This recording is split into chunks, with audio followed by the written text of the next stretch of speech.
AI is going to compete away a lot of advantages. The one advantage it will most definitely not compete away is network effects. And the reason why is because Uber is not going to get disrupted by AI overnight, and somehow it allows for some emergent version of Uber to take over. That's just not going to happen. The network is just too big and too strong.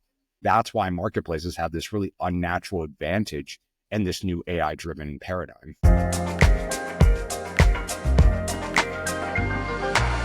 Welcome back to Horizons Podcast, where I convince marketing leaders to share their secrets with the rest of us. I'm your host, Nate Desmond, and today I'm excited to be joined here by Adam Miller. Adam has had key leadership positions at Uber, Postmates, Turo, and many others, often holding a title that looks something like Director of User Acquisition. Adam is known for his data-driven approach to marketing, his experience in optimizing customer acquisition costs, and his ability to navigate the complexities of multi-sided marketplaces. Currently, Adam is advising and investing in early-stage marketplace companies.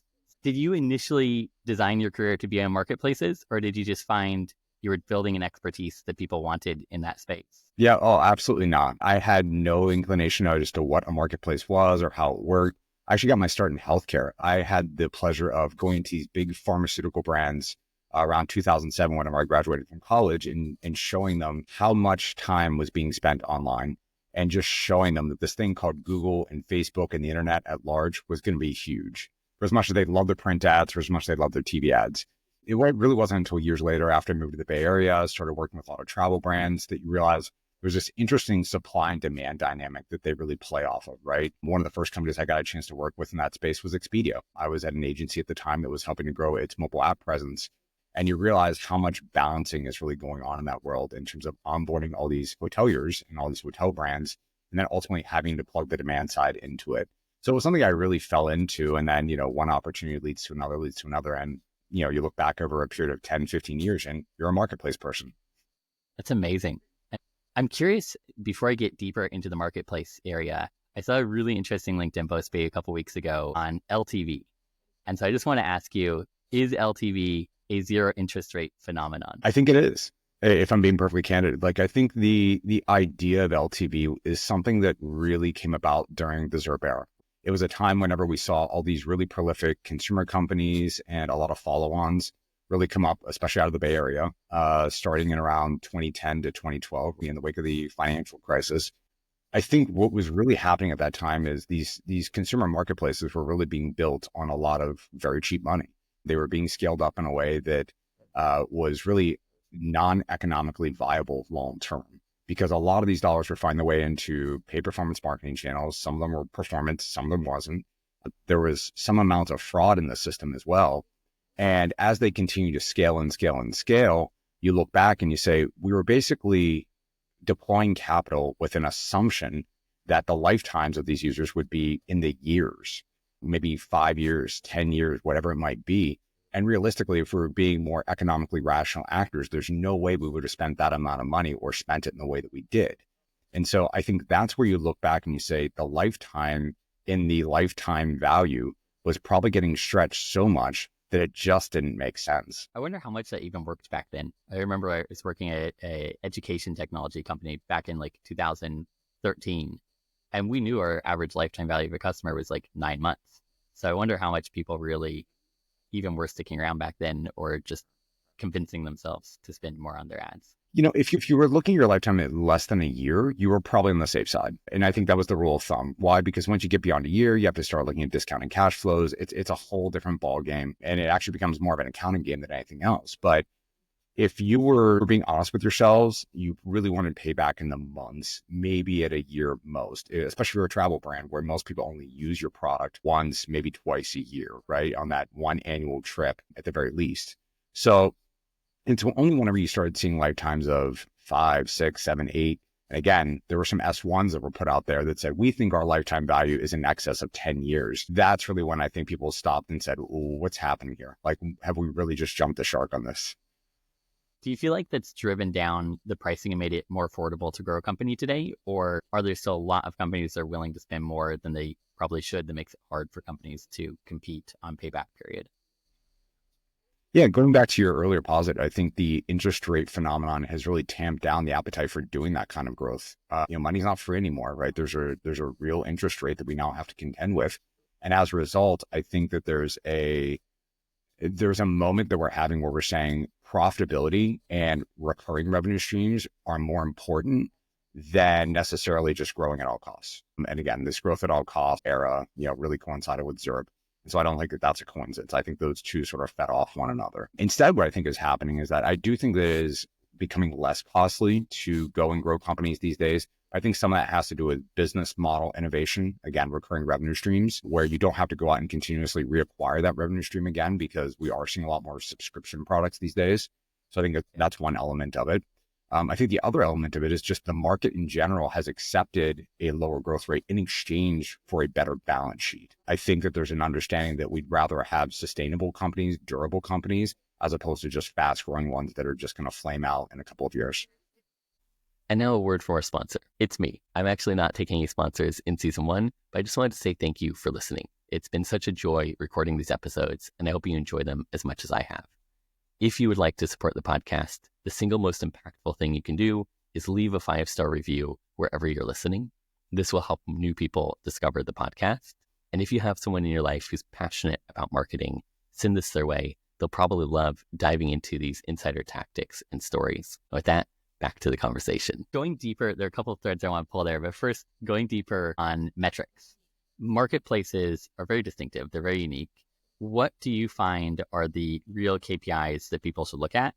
And or what are the KPIs that people do look at that actually they should be ignoring? Yeah, the KPIs I think everyone should be looking at is, the number one is utilization rate. And the reason why I think about utilization rate is because that really affects immature and mature companies alike. It really is an evergreen metric.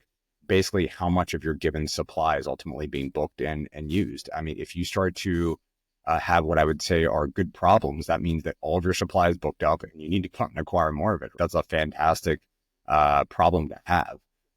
However, I do think that you can put a little too much reliance on that, especially if you work in a non-commoditized space. Variety is certainly going to factor into that. And so you do have to keep that in mind, especially as you really go and build up a supply base. You are going to want product that is of a variety of price points, of different, let's say, makes, if you will, different manufacturers, all those different things.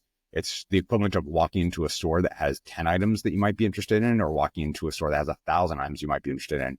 I experienced this whenever I was young. I used to go into guitar shops all the time. And I used to walk into these mom and pop shops and they might have 10 or 20 guitars and that's their entire inventory. The chances I was going to find something in my price range that fit my need was pretty small. But I knew every time I went to a guitar center that would stock every single manufacturer at every single price point, every single model.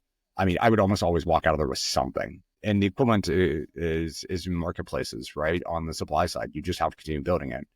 I would say in terms of the kinds of KPIs that people tend to fixate on, or at least over fixate on, I would say are more demand side metrics. I think it's a little bit of a red herring, right? You obviously need to be growing demand.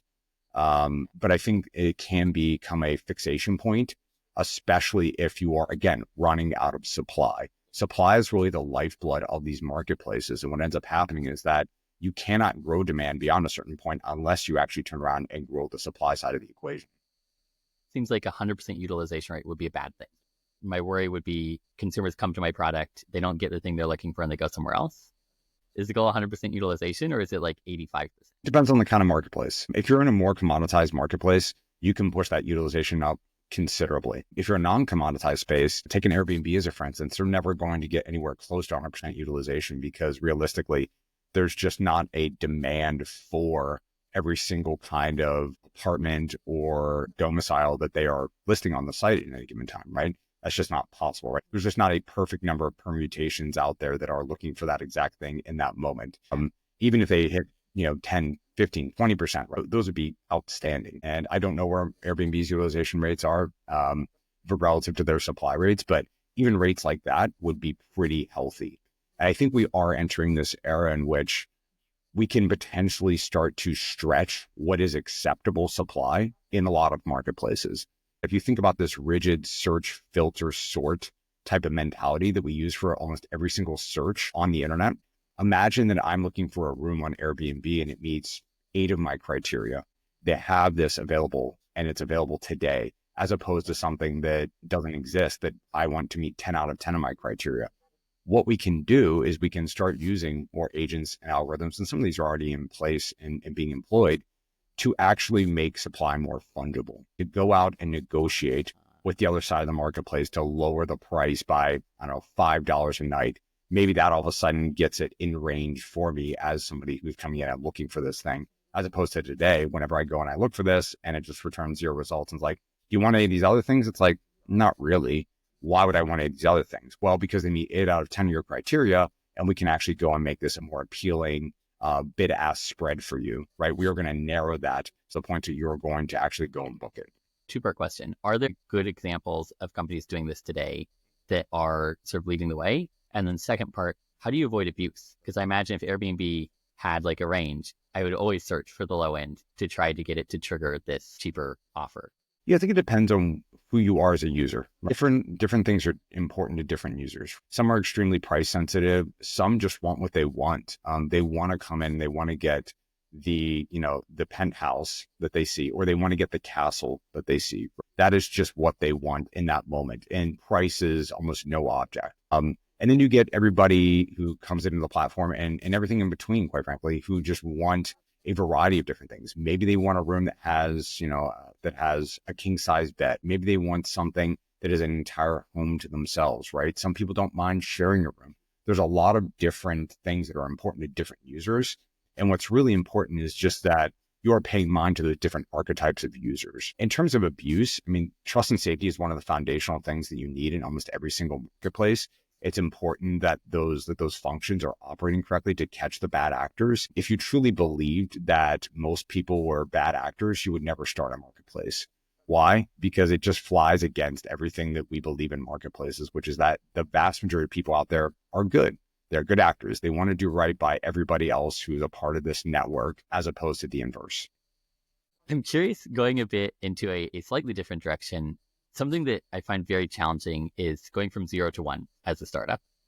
And when you're running a marketplace, like let's say even a simple marketplace, just 2 sides, you need to go 0 to 1 twice simultaneously in parallel. How do you solve this chicken and egg problem? Yeah, you need to have supply first. I think that there's always this concern of this, to your point, like the cold start problem or the chicken and the egg problem. Supply is the lifeblood of any marketplace. Without it, no transaction can possibly be consummated. And so you really need to start with that supply, because demand can come from a lot of different places, especially if you're building a marketplace in a pre-existing market where you know that demand exists, but you simply have to redirect it from incumbents or lesser products into your own. So without that supply, you don't have a marketplace. You just have a bunch of people looking for something that they can't possibly buy. Let's say you were starting an Uber competitor, horrible idea. But let's say you were. How would you start building the supply side without having any customers, maybe even before you have an app for customers to actually process anything on? Yeah, in that exact example, taxis, right? Taxis and existing car services. And I think, to their credit, I think that that's exactly where they started. They looked at this market and they said, where do we really want to be effective? And where is that supply going to come from? Well, just going directly after taxis was probably a non-starter given the regulations in that space. But going after the black cars was easy. So they started with this very specific segment and then worked their way outward from there. And the black car services were more independent than the taxi services. And as a result, they were able to onboard them. And again, just happened to the existing demand that was out there for taxis and for car services in general. So again, to their credit, I think they knew that the supply was going to be the thing that was really going to power the marketplace long term. So it's almost like find existing supply and niche down as much as you can. Yeah, I think you can see different marketplaces with existing supply that is out there before you necessarily go out and create it yourself. I think that's one thing that does get lost in marketplaces. I think that a lot of entrepreneurs start to trip over their own 2 feet and they get very overwhelmed about this idea of getting off the starting block because of that cold start problem. But you have to realize you can go and seed marketplaces with pre-existing supply. You don't necessarily have to create these things out of thin air, especially if there's no demand. What's also really beneficial about starting with supply is that if you get a couple of partners who are fairly patient with you, they can come onto your platform and join. And as long as you make it as frictionless and zero cost as possible, It's just another demand stream when that demand comes online. So So it's safe there's for them really to just sit no there. exactly. So if you were a black car driver in the early days of Uber and they approached you and said, "Hey, would you like to keep this app for when you're just idle?" Right? All of a sudden they're providing a directed value add to you. You didn't have to do anything. All they did was set you up with an account. They say, "Hey, when somebody pings you, that's going to be your next ride," and as opposed to sitting and waiting in a lot for somebody to just call you who may never call you. And so all of a sudden they're filling that idle time for them. Or something that's a new category. You've worked at Shift Smart, which is a really interesting company. And if I understood it right, sort of trying to bridge this flexible workforce for companies with sort of flexible hours and flexible working location for people who want to have part-time jobs. But it's a bit of a weird concept to try to explain for the first time. How do you approach solving that creative storytelling of a new concept? Yeah, for Shift Smart, what Shift Smart does is they will work directly with retailers and use flexible labor to help those retailers fill out their schedules effectively. So if they, let's say, have a Monday, Tuesday, and a Friday afternoon in blocks of 4, right? So think about 4-hour fractional shifts. Shift Smart will allow you to join the platform and then we'll put you into those 4-hour shifts. Now, what I think is really interesting about that category and also other categories is you're absolutely right. You have to create the category. And typically in the early days, there aren't a lot of searches, right? There's not a lot of query volume. There's not a lot of interest in these things to begin with. You really have to go out there to your target audience and start thinking about what is important to them. What kind of unique value propositions can I lead with?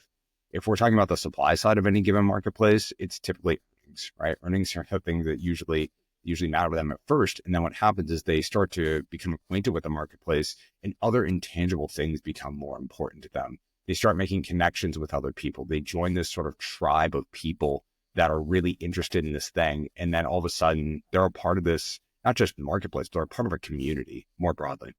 And building on that a bit further, you have a very unique career history where you've worked across multiple different areas: travel, ride sharing, car sharing, and this particular thing in sort of the employment sector. How much do you find there are consistent threads across these different industries? And how much do you find each one is very unique and needs adaptation? Yeah, I think a mix of both. I think that if you're talking about an asset marketplace, like a Turo or an Airbnb, they certainly have an awful lot in common. Whereas Uber, Postmates, Shift Smart certainly have a lot more in common with one another than they do probably with Turo or Airbnb. I would say the mechanisms never really change.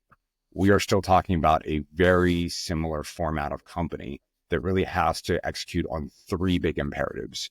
One is supply management, right? You have to be able to effectively onboard supply and be able to manage them through that process. To your point earlier, that does come down somewhat to category creation, bring them on. The second one is trust and safety. No one will ever use your platform unless they feel like they can trust it. It's the fail-safe that says if something goes wrong, we are here to fix it. And the third one is liquidity.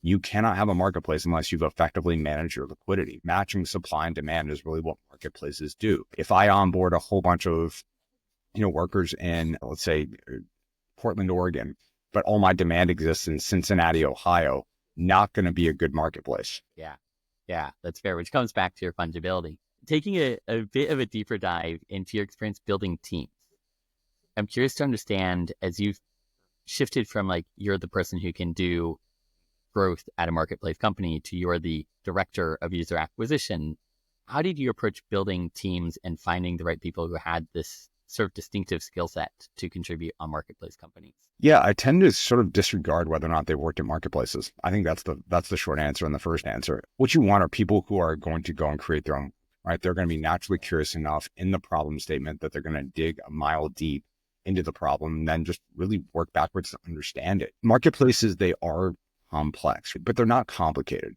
I remember you mentioning, I think it was in an interview when you were at Turo, talking about how video can help you storytell really clearly.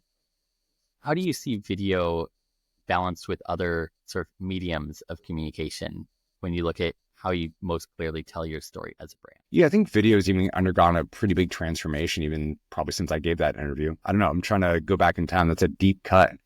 So video has gotten noticeably shorter. And I think one of the things we risk in having such short form video is losing context and having to comport ourselves to tell shorter stories. And with shorter stories, you also risk not being able to tell a meaningful story, a deep story, a complete story.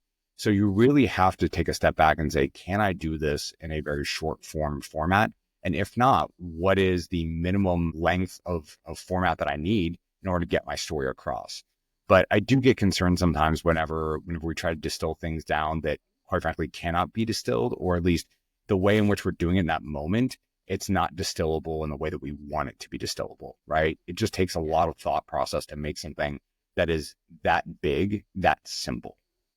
Yeah, that is a really interesting challenge. I love reading newsletters, and there's a newsletter by a politician that I find quite interesting. He was explaining his process of creating his campaign video, and he explained like it's 30 seconds to run on TV, I think it was, and it's one of the most important things to his campaign. If he's going to win, he needs people to know who he is. But he had done his research to know, like, what are the things that people need to know? They need to know, like, I am a former prosecutor and I served in the military and I'm a parent and like one or two other things. But he only has 30 seconds to fit that in. And it's really cool to see his creative process. And then the final video where he tells that story and like briefly mentions his time in the military. And then at the end, it pans to his family who says, vote for my dad. And it's very hard to fit all of that into a video. But if you do it well, it comes together quite well. That's exactly it. I think people often underestimate how much time that takes. Simplicity is not a fast process, right? If you want to take something that's fairly complex and distill it into very simple terms, it's doable, but it takes a lot longer than just simply taking a 30-second clip and cutting it down into 5 seconds. Not something AI can help with too much yet. It'll be fun. Maybe one day. I loved, there's a great quote you may have heard. I think it's Mark Twain. He wrote a letter, and at the end of the letter, he said, if I had more time, I would have written you a shorter letter. Because it's really true. Shorter is often harder to do. Diving into a slightly different direction, you're spending, I believe, the bulk of your time now as an investor and advisor to marketplace companies. I'm curious, what are the like 2 or 3 things you look at or look for in a company before you make an investment in them? Yeah, the first thing that I tend to look at is how scalable is the opportunity. The real strength of a marketplace is that it has this widening moat scale. So the real question is this a big enough opportunity such that they can get to that widening moat phase? That's number one. Number two, you want to better understand the dynamics for all the different parties involved. What are their motivations? Are the motivations aligned? Because what you could end up with is you could be building a marketplace and it turns out that the supply side of the equation is, for lack of a better way of putting it, solved. And you might just be aggregating these things in a way that is kind of unnatural to their incentives. Incentive structures are absolutely paramount. In other words, these incentive structures from all the different parties have to be aligned in a way that as you start to execute this marketplace, as you start to grow it, everybody benefits along the way. If you end up finding that one party benefits and another doesn't, that's not going to make for a very successful marketplace. And then I think the third one is going to be, obviously in the early days, like, is this getting traction within the group that you expected to? So this actually speaks to the demand side. The demand side of the equation, they are really going to have expectations for how this works based on, fair or not, their previous experiences within that industry. Incumbents, unfortunately, set a large part of the tone of the industry. And sometimes if an incumbent is just doing a terrible job, or a lot of other incumbents are doing terrible jobs, and the NPS is just so abysmally low, that's a pretty low bar that you can step over. So those are some of the things I tend to look at. That last one I think is really important because we always have to ask ourselves, if we were going to rebuild this industry today, or we were going to build this like one very small piece of this industry today, would we rebuild it the same way with the technology we now have available? And if the answer is no, then are we actually taking advantage of emerging technology such that we can rebuild it in a way that fits modern consumer expectations and is truly step function better than what currently exists? Fair. Oh, that's really interesting. Almost seems like these are places where you can rebuild the existing company for cheaper and better than the existing company. That's fascinating. Yeah, more or less. And I think what ends up happening is a lot of incumbents, I would say, fall to innovator dilemma. And realistically, they just stop innovating. At some point, they have their market, they enjoy their market, and they don't want to give it up. But that's really where it all ends. I'm curious, given it sounds like across industries, there's a lot of commonalities in marketplace companies. And there's sort of the skill of running a marketplace company that's distinct from the skill of running a certain industry.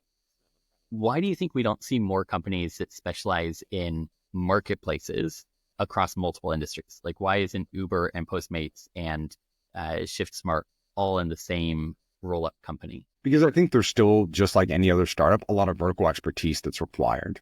You Fair. do need to go and be able to carve out a niche. You do need to be able to go and cater to some sort of market that is very, very high value that you can then spend a lot of time in and understand, right? I think the short answer is their customers aren't the same. The customer base is really what's going to dictate how exactly you run this marketplace. And it's going to shape a lot of that early product development and the way you even grow that product in the early days. I think eventually these companies, as they get to a certain size, yes, then they start to clash. They start to move into each other's backyards. And that's when you do start to see this. But I mean, you're talking about multi-billion-dollar valuation companies going up against other multi-billion-dollar valuation companies if it gets to that size and that scale. Going deeper into this area of sort of investing and advising companies, if you were to advise a new growth marketer, they're straight out of university, just getting started in their career, how would you recommend they get started in this space of marketplace marketing? Or would you even recommend that's where they start if they want to do best in this sphere? I think it depends on really what their insights are. If they have a specific insight in a given industry and they know there's a pre-existing marketplace in that industry, I would say go and work for that marketplace. I think that'll be best. However, if they're really set on being a founder, and again, they have their own specific set of insights and they say, I have this insight and I think that there's a marketplace to be built, but it actually doesn't exist yet, then that's a totally different conversation, right? That's a conversation around how can I best support you in ultimately building this thing? And I don't think it's crazy to want to go and build it from day one, right? I think about growth marketers especially, going and building a marketplace will give you the kinds of chops that you just won't get anywhere else. And the reason why is because you have to think about category creation. You have to think about utilization. You have to think about growing two different sides of a market. And quite frankly, both sides of that market are not going to be growing in the same way. You're going to use different tactics because the motivations of those different parties are very, very different. So realistically, if somebody's really interested in marketplaces, I mean, I realize that's more of a horizontal aspect than it is a vertical aspect. It's good to just jump right in, whether you're founding one or whether you just want to join one that has a really strong thesis that aligns with your particular set of insights. Would you say, because I think often for young marketers, there can be a feeling of like, oh, I want to start a company one day, but first I need to be at an existing startup or I need to get experience in this area. I've been there and then I've not started a company. I'm curious, your perspective, do you think they should just start a company, or is it valuable to go spend a year or two at some marketplace startup, get that experience, and then start a company? Yeah, I'll give you the frustrating answer. It depends.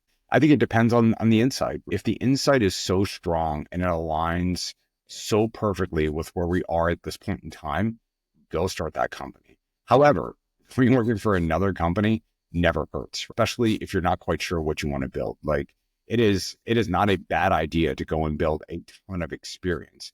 And I think it does take an exceptional set of circumstances and individuals all coming together in this perfect sort of equation that somebody is going to just graduate and just go and start a company because they may not have enough experience or they may not have experienced enough of the world around them to really go and identify those really big, hard societal problems they want to go and build around. And that's perfectly okay. Sometimes that happens. If someone were to come to you today and they're like, Adam, I have this idea. I want to connect farmers with local restaurants. I'm sure many startups have already done this and probably failed. How would you help them to test whether that is a strong enough insight or not? Well, first, I would want to go and talk to other people who have started that marketplace. Most marketplace ideas they're not so new that somebody hasn't tried it before. And the best thing you can do is go and get in touch with somebody to understand where the pitfalls are and where the opportunities are that maybe you're not even thinking about today. So the first thing I would do is actually just go and talk with somebody who's already in that vertical or who has tried to start that exact marketplace. Maybe it's worked, maybe it hasn't. And then after that, realistically, if we think that there's a path forward that is different, that leads to a better outcome than maybe they have. And again, if they're growing that marketplace, then quite frankly, it's going to get to that widening moat and they're going to continue scaling it. And it's probably not an industry we really want to go and build in, because that's really the end all be all of marketplaces. You want to go and build such a big market and such a big marketplace in that market, such that somebody looks at it and says, Going back to your earlier comment, there's no reason why you would go and build another Uber or another Lyft right now. Like nobody wants to take those companies on, or even DoorDash. Nobody wants to take that company on. People just look at that and they say, all right, problem's been solved. Like this is settled. So realistically, you want to go and talk to some of those smaller companies and some of the smaller marketplaces and the CEOs and everybody involved to understand what are the dynamics that are working for you, what are the dynamics that aren't working for you, and how can I ultimately add value? Because a marketplace that exists without adding value for all the participants involved, it's just not going to work. Comes back to what you were saying earlier of like, you need a 10x. If you're not 10x, it's just going to be massively harder, if not impossible, to gain market share. I want to go back to incentives, because I think this is probably one of the most important areas of any company, or really anything we do as humans almost.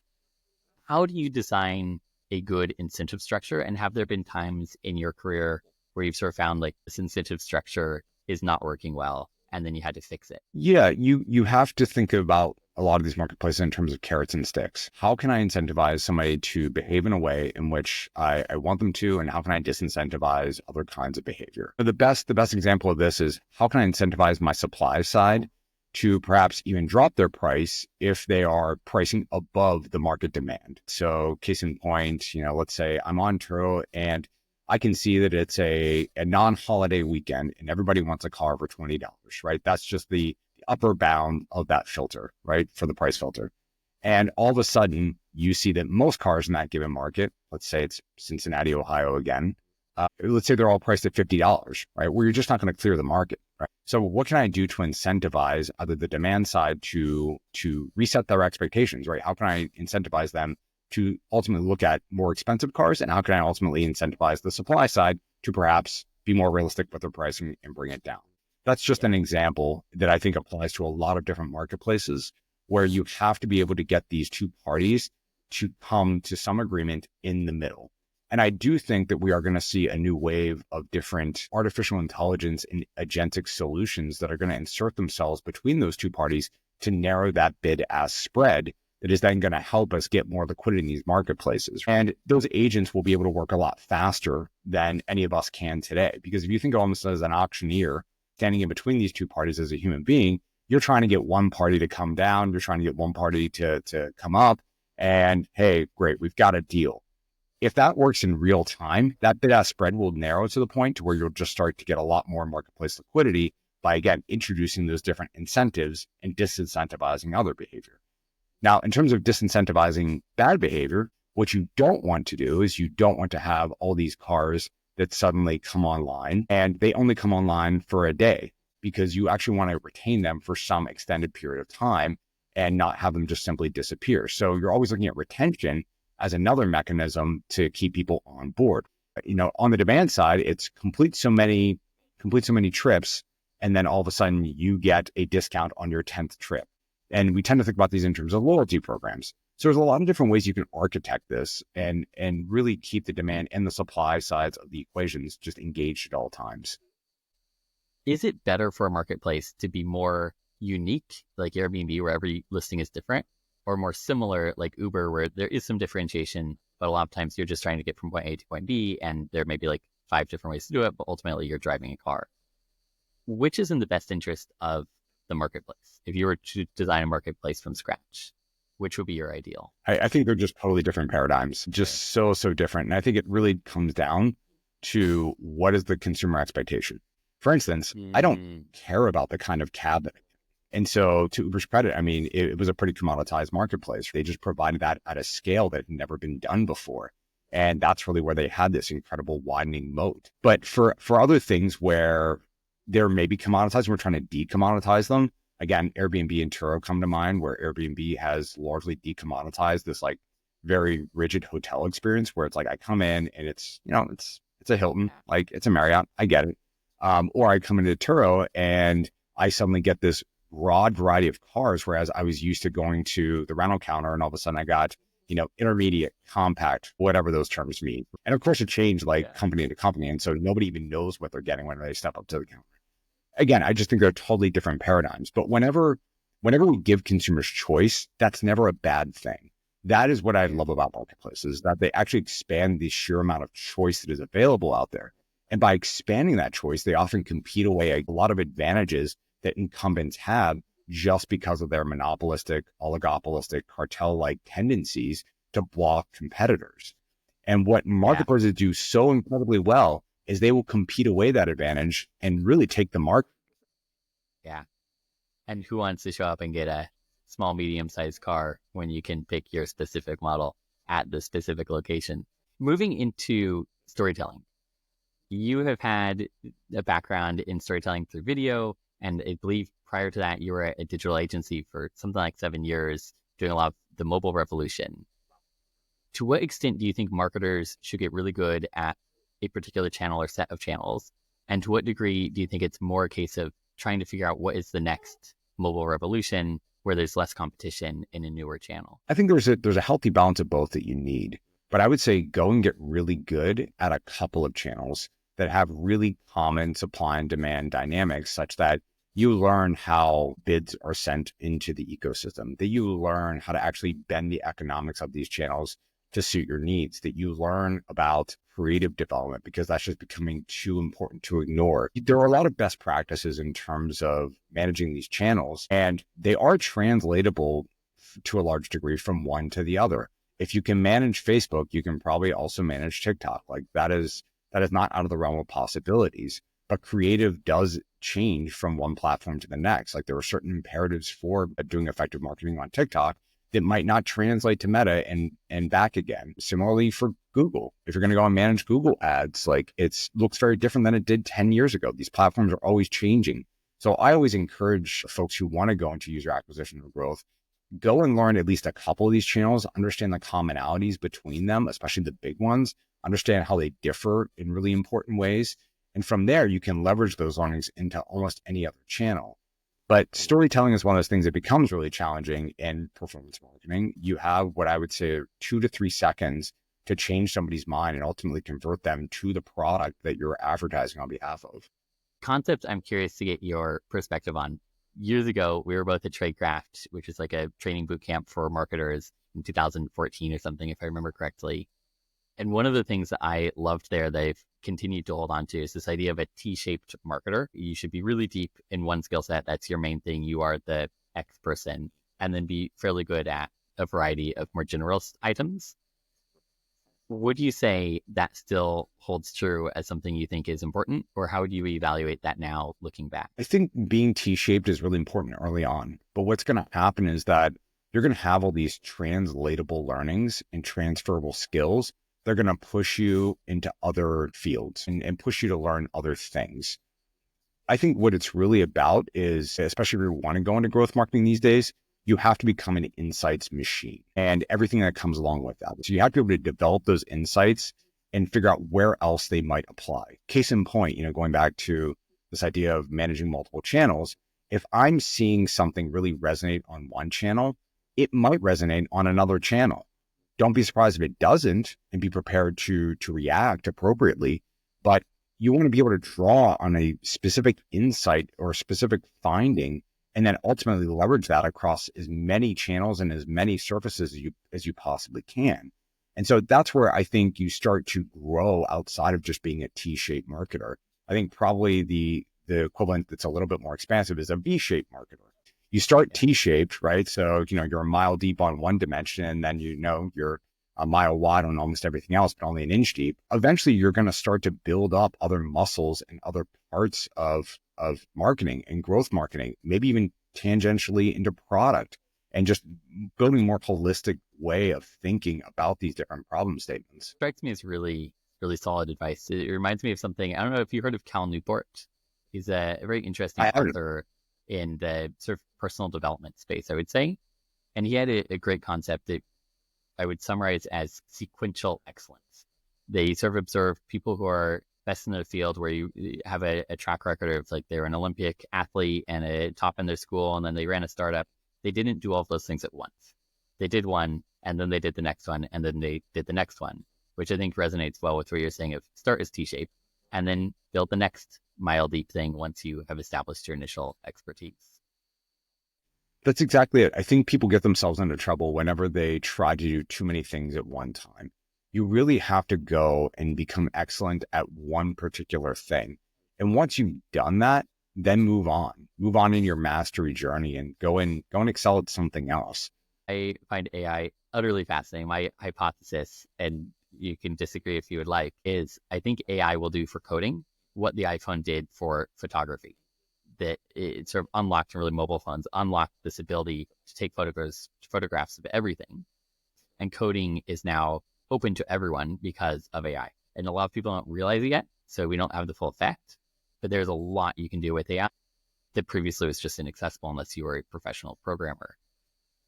In this area of building marketplaces, going back to the young marketer who has an idea for a marketplace, how do you think AI changes their ability to go to market quickly, test ideas rapidly in a way that maybe wasn't possible before? Yeah, I think AI is going to help you go to market with a prototype. And so maybe those earliest phases, the minimum viable test phase or the minimum viable product phase, depending on where you are with your research, is going to help you get there faster. However, here's where I think that engineers are still as valuable as ever. You still need an engineer to do a lot of the prompting and a lot of the code review. So that way you don't build this like Frankenstein product that is unstable at a certain scale. So I think to your point, the founder who's not sure if they want to be a founder or they're not sure if this idea is an idea, there's a lot of room for experimentation thanks to AI. But I still think you're going to need somebody to come back at a later date and say, okay, that was fun. We got the early traction and validation we want. Now we actually have to build this product the way it should be built, as opposed to having maybe a lot of code conflicts because an AI was the thing that was just kind of going gangbusters, pulling down all these different code libraries that maybe don't mesh particularly well together. 100% concur. As the proud owner of many repositories that are full of very messy AI written code, yes, this is true. I was fighting with AI. I think fighting is the correct way to describe trying to get AI to write code. It's very effective, but you have to fight with it. I was fighting with AI earlier on today. It had a bug in the code. I asked it to try to figure out what the bug was. And its solution was to try to add 2 more libraries. And I had to tell it, no, don't add libraries. This was working. Figure out what you did wrong and get back to that.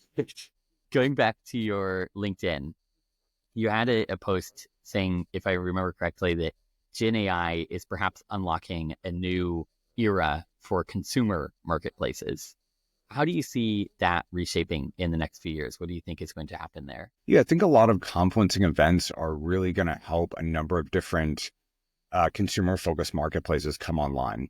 So the most obvious one is interest rates. So as interest rates start to fall, and we enter this new cycle of Fed easing as opposed to Fed tightening, I do think that you're going to see consumers continue to stay strong, right? I mean, we have plenty of tools at our disposal to make sure that the U.S. economy remains strong, and the backbone of that is just consumer spending. So whereas in this previous cycle of interest rate tightening, we had to have strong balance sheets, we had to have these recurring revenue streams. Recurring revenue is good, whether it's boom times or bust times, let's face it, but it's not required. And so there can be a little bit more room for experimentation now. So I think that's really important. In terms of AI is just naturally deflationary. You're going to be able to go and experiment and iterate a lot faster. I think a lot of people, they get this idea in their head and they said, this is the idea for this marketplace. The reality is what you think you're going to build and what you ultimately end up building are 2 different things. When you finally get out there to market, what I think AI is going to help you do, especially if you're a young company, is iterate really, really, really fast. You're going to be able to consume a lot more data a lot quicker. And then ultimately, the lift to change the product in a meaningful way that then finds product market fit isn't quite as heavy. In the quote unquote olden days, 10 to 15 years ago, you had to have a team of engineers who would think about this, re-architect it, redesign it, do a lot of that messy work in a very manual fashion. Whereas now we can push something to an AI and say, hey, AI, I want you to reimagine how this workflow works based on this feedback. And it might come up with some really interesting ideas. I do think that AI is an incredible idea engine, having used it for a number of different things, especially, creative development, when we're just talking about marketing campaigns. If you feed a prompt into an AI, what's always really fascinating is how it interprets that prompt and then spits back something that you just didn't expect, but you realize was very intuitive all along. That's where I think AI ultimately helps these consumer marketplaces get off the ground and iterate a lot faster to get to product market fit. Yeah. That makes sense. And that brings us really well to my second to final section, which is sort of what does a day in a life look like for you? I'm fascinated by years and years ago. I don't know if you remember in Life Hacker, I think it was, they had a day in the life series where they would interview people about their work and they'd have like a photo of their desk set up and all that fun stuff. I used to read this back when I was like 16 years old and I was fascinated by it. So I'm curious for you, as someone who is advising multiple companies, investing in multiple companies, what does a day in the life look like for Adam today? Boy, Adam gets up pretty early. Adam gets up at like 4:30, 5 o'clock. Not for any particular reason. That's just the way I am. I've always been like a morning person. I usually drink an insane amount of coffee. Like you can't see it, but there's probably, well, 3 of these sitting right next to me. So I don't recommend it. Anybody who knows me or has worked in an office environment with me knows I consume more caffeine than probably most people alive. But yeah, I get caffeinated. I kind of get to work. I mean, what I enjoy most about my day are the number of different conversations I get to have with different portfolio companies. Some of them are companies I've invested in, some of them are companies I'm consulting with, and really going and driving real results for them. I might be, let's say, handling their Google ads, or I might be handling their Meta ads at any given time. And actually in those platforms myself, I think that that is a valuable skill, given that these platforms never stop changing. I think that you have to be grounded in what is actually happening at any given time within those platforms, so that way you can advise companies appropriately on it. I couldn't sit here and tell you how to use Google if I haven't touched it in the last 3 to 4 years. That's just not appropriate. So I think you have to have some visibility into that. And then I also talk to a lot of investors too. Like, what's important to you? Like, how are you thinking about the world and how it's shifting based on AI? And how do you see marketplaces ultimately fitting into that? I think that's really fascinating as well, because one of the things that is very obvious, at least to me, that might not be so obvious to others, is that AI is going to compete away a lot of advantages. The one advantage it will most definitely not compete away is network effects. And the reason why is because, again, nobody's going to go and try to rebuild Uber, or Uber is not going to get disrupted by AI overnight and somehow it allows for some emergent version of Uber to take over. That's just not going to happen. The network is just too big and too strong. And I think that's why marketplaces have this really unnatural advantage in this new AI-driven paradigm. Yeah, that is an exciting piece. It seems like, and to me, this is another major theme of the next decade that I think is quite interesting. The AI makes it easier to build things. It makes it easier to iterate. It makes it easier to test things. And it makes marketing easier as well.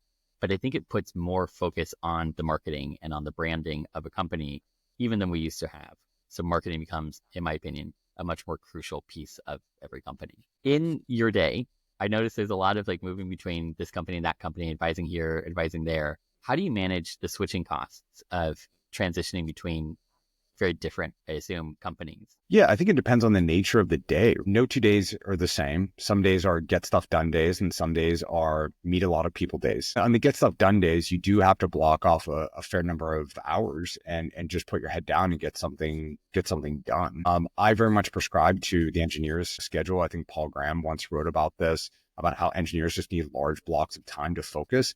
I don't think that strictly applies to engineers. I think it applies to people who have their hands on the knobs and on the levers of a given business, or have their hands on the knobs of the levers of a given marketing channel, or even an investment vehicle, whatever it might be. If you're the one who's responsible for getting it done, you have to block off time to actually think very deeply about these things and affect real, durable change. Otherwise, you're going to be jumping from one thing to the next and doing it very suboptimally.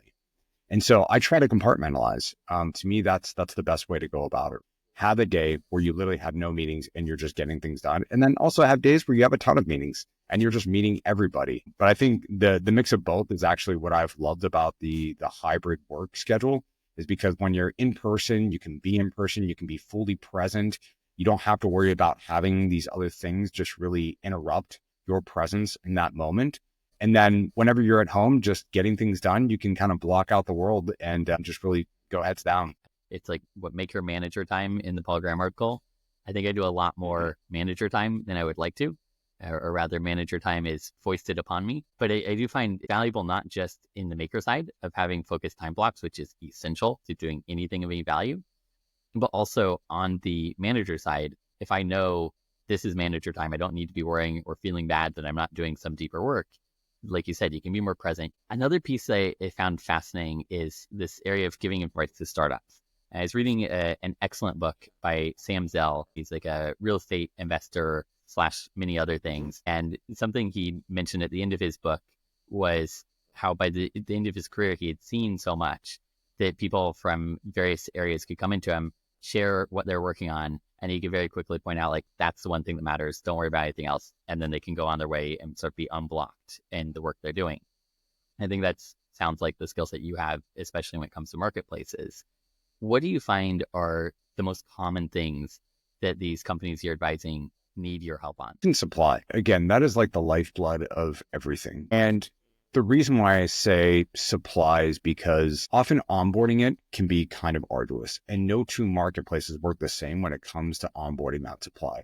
For some, it looks like a traditional sales cycle because you are selling into somebody, some sort of institution or series of institutions. For some, you are trying to build that category and ultimately trying to get a number of consumers on board, because they are ultimately going to be sort of mini entrepreneurs, so to speak, and they're going to be collecting fees in exchange for providing services or goods. And so there are so many different shades of supply management. And if you don't get that onboarding correct, or if you don't actually start getting them on board in a certain volume, then you're just not going to have a very successful marketplace. You need to be able to have some sort of momentum on that supply side and have some sort of growth lever to pull that is going to be able to allow you to achieve some sort of escape velocity. And because at some point you can't just go out and just onboard every single person as an individual. There are only so many calls in a day you can take. There's only so many people you can talk to directly. You have to have some sort of scalability factor on that supply side. But even if you build that supply side, there's no guarantee the demand will come. And so you do have to constantly switch back and forth between those two, but it's almost always on the supply side. Like, how do I grow supply? Who do I get in touch with? How should I be thinking about building out this platform? That's like 9 times out of 10 what I spend my day doing. It's amazing. Okay, our final round. Welcome to the lightning round. This is something that I stole from Tyler Cowen, slightly adapted, but he had something similar to this that I quite enjoy listening to in podcasts. So I'm going to throw out some questions about the future of marketing in tech. They're intentionally vague. Give your gut answer. You can elaborate a little bit if you want to, but they're intended to be very short, brief answers. First question, influencer marketing or direct mail? Influencer. AR or VR? AR. Statistics or psychology? Statistics. Data analysis or creative storytelling? Analysis. I love that answer. Out-of-home advertising or podcast sponsorships? This one may be a plan. Podcasts. Thank you. Much appreciated. Most likely to revolutionize last mile delivery, autonomous drones or sidewalk robots? Drones. Fantastic. Well, thank you, Adam. This has been a wonderful conversation. I feel like we could go for another 3 hours. Thank you so much, Nate. Loved it.